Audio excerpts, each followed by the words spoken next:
Welcome back to World Crisis Radio. So we're just going through the tremendous energy needs of the world in terms of modern energy. We've got another solar cell and or windmill company which is collapsing. But on the other side of the ledger, China is building nuclear reactors. India is building nuclear reactors. Russia is building nuclear reactors for Iran. South Korea, ROK, building nuclear reactors. The British, Perfide Albion, is building nuclear reactors. United Arab Emirates, always a favorite at the Washington Post. Belarus, and so forth. 65 countries that don't have nuclear reactors are actively considering building them, and probably 12 to 15 are very far along the road of deciding to build. Here's the future. You cut yourself off from that, and you're essentially anthropological research material. And that's not something you want to be. If you want to be a modern state, you better have the full nuclear cycle, as the Iranians and others have understood. And what if you're a left liberal mushhead here in the United States? You're going to go to the Iranians and say, my imperialist government and the Israelis are right. You shouldn't have any nuclear capabilities. It's absolutely ridiculous.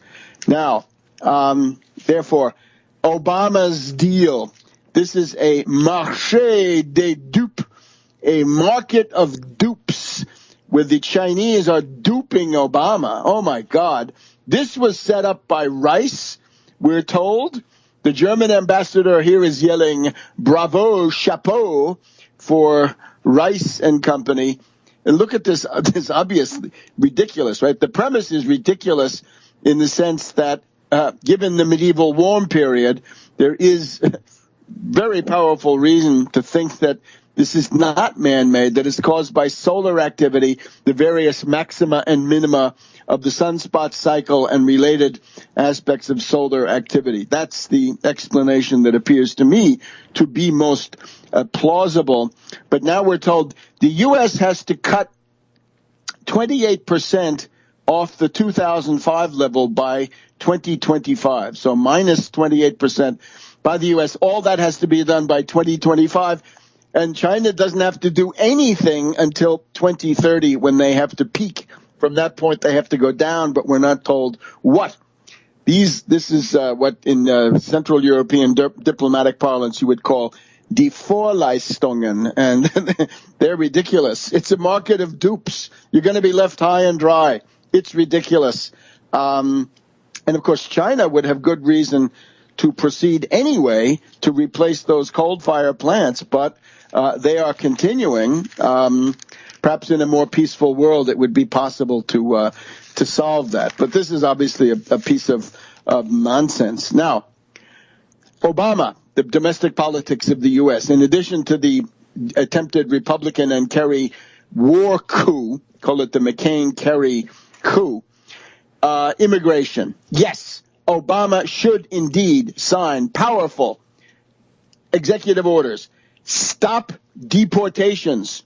One of the criteria in the old Helsinki 1975 that we've been talking about is family unification, Familienzusammenführung und menschliche Erleichterungen. At that time it was im geteilten Deutschland. Today it's family unification.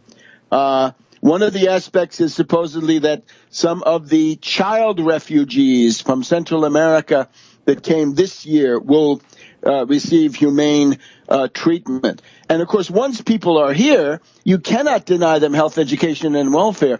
Suppose you do that. Say you don't get any medical care. With that, you have breached the anti-epidemic line of defense of humanity. It's absolutely insane. Is there no end to the vindictiveness and stupidity of the Republican base, terrified though they are and all that? I'm sorry, it's still no good. Now, the one thing I would object to is the visa that allows the technocrat to come here and get special treatment. There's plenty of unemployment, and people here need to be trained. But this is what Obama should have been doing before. You make the executive order public. You will then see convulsions, actually using a word from the 1950s, conniptions. The conniption fits of the Republicans will then occur. You can split the Republicans, you can split the corporate and country club against the gutter snipe and the Tea Party branch of this thing. You can also split the Republicans from their own money bags, because the money bags obviously want to use immigrant labor to undercut the existence of unions. And now here's my trifecta. You want to make this work, you have to make it work. You need a labor force. You want to compete with China? Well, again, you better learn some Spanish. Otherwise, you'll be taking orders in Chinese. Those are the alternatives. Unfortunately, these aging white reactionaries are not prolific enough to keep things going. Maybe they should have thought of that. But there we are. But the trifecta, in order to supplement anything that Obama's likely to think of, we demand a $15 minimum wage across the board.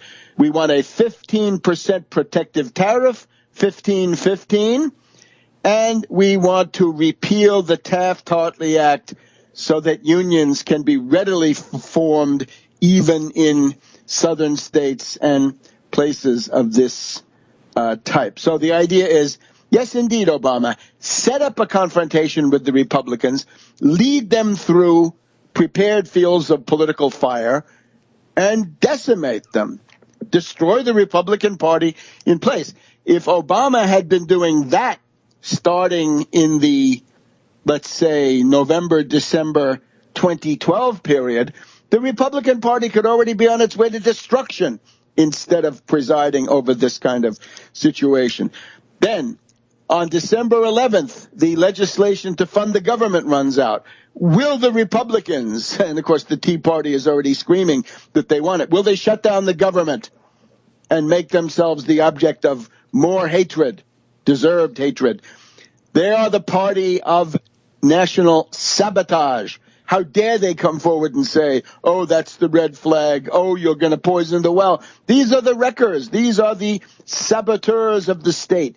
We want the Export-Import Bank. We want full funding of all the social safety net. No rotten compromises. Let's just look at one.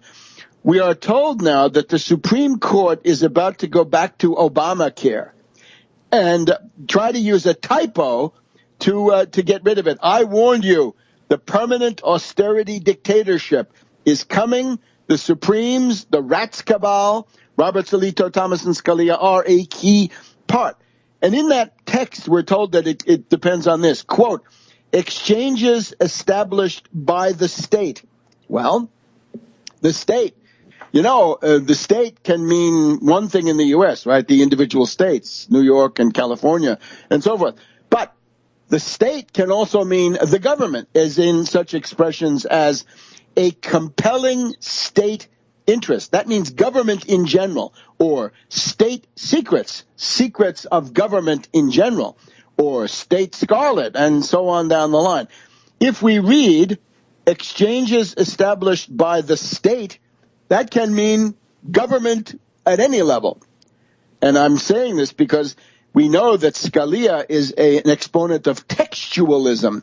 Textualism is even worse than originalism. Originalism is for fools. Textualists is for morons, I guess. It's even worse. Now, let's see what else we can point to. I guess the question of coal, right? The role of coal in the election. My view would be this. The use of coal for a fuel is probably not the best use. My long-term orientation here is coal should be used for petrochemical purposes, for things like plastics and other things. This would allow you to keep the demand for coal high, but not have to burn all the coal. And I guess next week we're going to get to Gruber and his story that the American voter is stupid. And I'm afraid we need a rather differentiated discussion of that. Remember that I'm at tarpley.net in the Speakers Bureau feature. Go in there, talk to me, campaign managers, candidates, supporters of any kind. Do what you can for Pinckney, and we will see you next week on World Crisis Radio.